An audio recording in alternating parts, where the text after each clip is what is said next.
Let's destroy them.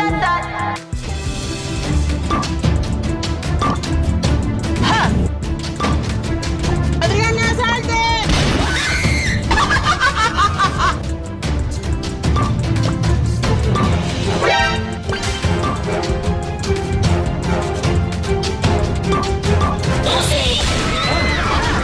Oh my gosh!